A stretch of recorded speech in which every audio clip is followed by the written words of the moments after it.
राजधानी रायपुर सहित अन्य जो है प्रदेश भर के धुमाल संघ के द्वारा लगातार जो है अपनी मांगों को लेकर रायपुर कलेक्टर से और एसपी से मुलाकात भी किए थे। जो रायपुर धुमाल संघ के तमाम जो देख रहे संचालक है वो आज राजधानी रायपुर के कलेक्ट्रेट गार्डन पर उपस्थित हुए हैं। आखिर क्या इनकी मांग है और क्यों यह क्या आखिर डिसीजन लेना चाह रहे हैं, इसे बातचीत करेंगे सीधे अलग अलग संघ वालों से। क्या आप लोगों ने फैसला लिया है और किस तरह से आज एकत्रित हुए, क्या कुछ रणनीति बनाई है? हम लोग कल से कलेक्टर साहब के पास, एसपी महोदय जी के पास, उसके बाद डिप्टी सीएम साहब से भी मिल चुके हैं, लेकिन हमें कोई भी आश्वासन ये नहीं मिला गया कि आप काम चालू कर सकते हो। हम पूरा रायपुर छत्तीसगढ़ के द्वारा रायपुर में जितने धुमाल और डीजे हैं और छत्तीसगढ़ के लोग, हम लोग आज फैसला ये किए हैं कि गणेश झांकी में हम बाजा नहीं बजाएंगे एवं कोई भी फेस्टिवल में बाजा नहीं बजेगा। ये हम सभी का निर्णय है। जब तक हमारी मांग पूरी नहीं होगी, 16 तारीख से विसर्जन चालू है, अगर हमें अच्छे से बजाने की अनुमति ना मिले तो हम लोग काम नहीं करेंगे।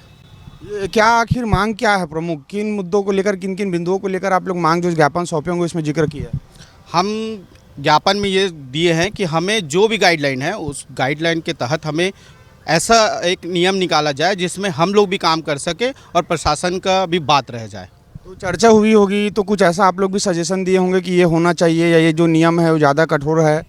हम लोग सारे चीज़ों में चर्चा किए, लेकिन वहाँ उनका कहना ये है कि ये हमारे हाथ में नहीं है, वो सुप्रीम कोर्ट का आदेश है, हम इसमें कुछ नहीं कर सकते, आप लोग को बजाने नहीं दिएंगे।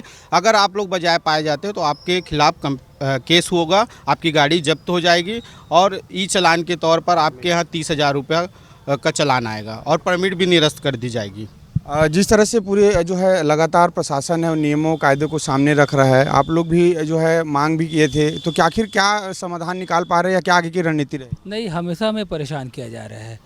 अगर किसी प्रकार के गाइडलाइन वो देते हैं, हमारे ऊपर प्रतिबंध लगा रहे हैं 6 महीना। अभी हम सब कर्जा लेकर के हम अपने ऊपर क्या बोलते हैं, कोई 10 लाख, कोई 5 लाख, कोई 20 लाख का, अगर इस बीच में कोई अपने आप को कुछ सुसाइड कर लेता है, इसकी जिम्मेदार सरकार रहेगी या शासन या हाई कोर्ट रहेगा? 2 दिन बचा हुआ विसर्जन और हमको देते हैं कि धुमाल डीजे क्या बोलते हैं प्रतिबंध किया जा रहा है बोल करके, तो हम अब कैसे करेंगे?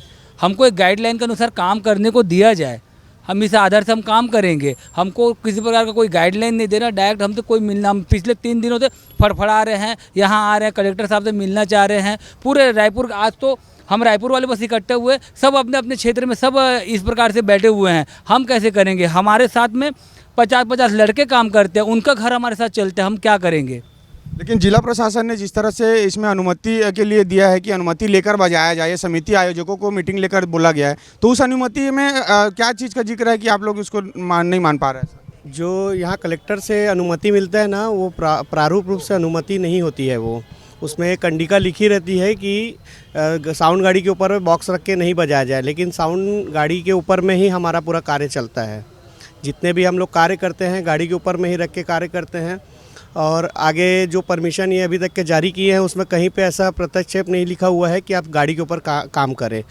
तो आप लोग जब अधिकारी आप लोग से चर्चा किए होंगे तो साउंड सिस्टम किस में रखा जाए, ये सवाल आप लोगों ने भी जायज़ है सवाल, तो सवाल को लेकर जब अधिकारी के पास रखें तो क्या जवाब आता है उनका? ये पिछले 2017 से ये चीज़ चली आ रही कि गाड़ी के ऊपर काम नहीं करना है, लेकिन थोड़ी रियायत मिलती थी कलेक्टर साहब के द्वारा कि काम करते चले आ रहे थे धीरे धीरे। लेकिन अभी ये जो एकदम से परमिट निरस्त का आया है उसमें हम लोग कुछ अभी बयान नहीं कर पा रहे हैं।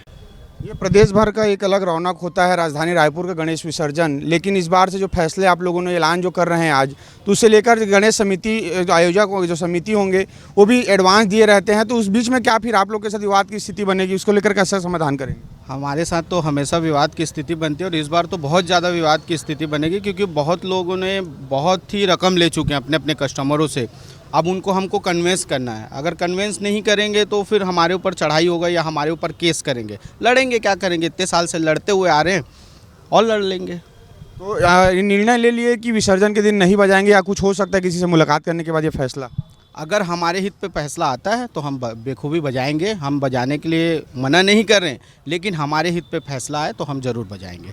तो जिस तरह से आपने अलग अलग धुमाल संचालकों की बातें सुनी, उनका साफ तौर पर कहना है कि जो नियम कायदे हैं वो बहुत ही कठोर है, जिस पर काम कर पाना संभव नहीं है, और ऐसे में इनका फैसला यही है कि गणेश विसर्जन के साथ साथ कोई भी आयोजनों पर बाजा धुमाल के साथ साथ जो कई भी ऐसे कार्यक्रम के लिए वो जो है अपनी साउंड सिस्टम के साथ जो अनुमति है या ये कार्यक्रम का जो जिम्मा है वो नहीं लेंगे। ऐसे में देखने वाली बात होगी कि राजधानी रायपुर में 2 दिन बाद गणेश विसर्जन होना है और ऐसे में यह फीका नज़र आएगा या शासन प्रशासन कुछ रियायत इनको देंगे जिससे काम जो है संभव हो पाए और कर पाए। देखने वाली बात होगी कि आगे क्या कुछ रास्ता है वो निकल कर सामने आता है। वीडियो जर्नलिस्ट छोरी के साथ हिमांशु पटेल, रायपुर।